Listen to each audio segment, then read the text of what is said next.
6 pelaku pembunuhan Sida Alatas Notaris Bogor ditangkap. Otak pembunuhan berstatus sopir korban. Kasus pembunuhan terhadap Syarifah Sida Alatas Notaris Bogor yang jenazah ditemukan di Sungai Citarum, Bekasi akhirnya menemukan titik terang. Setelah polisi menangkap 6 orang yang diduga terlibat dengan kematian Sida Alatas.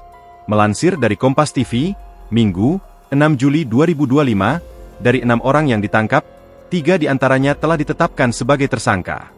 Sementara 3 lainnya yang berperan sebagai penadah masih diperiksa.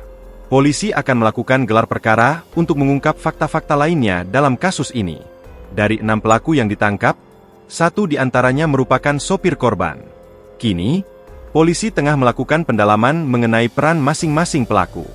Sebelumnya, terbongkar taktik licik pelaku pembunuhan Notaris Bogor, Syarifah Sida Alatas. Rencana keji pelaku itu terlihat dari kondisi jenazah Sida Alatas yang memprihatinkan. Diwartakan sebelumnya, Sida Alatas ditemukan tewas di Sungai Citarum, Kabupaten Bekasi, Jawa Barat pada Kamis, 3 Juli 2025. Ia ditemukan setelah dilaporkan hilang sejak meninggalkan rumahnya di perumahan Tirta Mas Residen Blok B, Taman Cimanggu, Kota Bogor pada 1 Juli 2025. Kasat Reskrim Polres Metro Bekasi AKBP Akta Buana Putra mengatakan Sida Alatas diduga dibunuh. Kini polisi masih menyelidiki motif dan sosok pelaku pembunuhan Notaris Bogor Sida Alatas. Adik kandung korban, Hasan Alatas pun mengungkap rencana jahat dari pelaku pembunuhan Sida Alatas.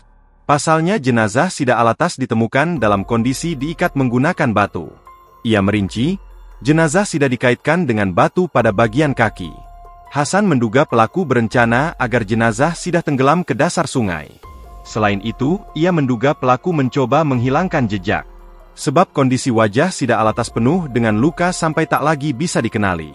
Download Tribun X sekarang, menghadirkan lokal menjadi Indonesia.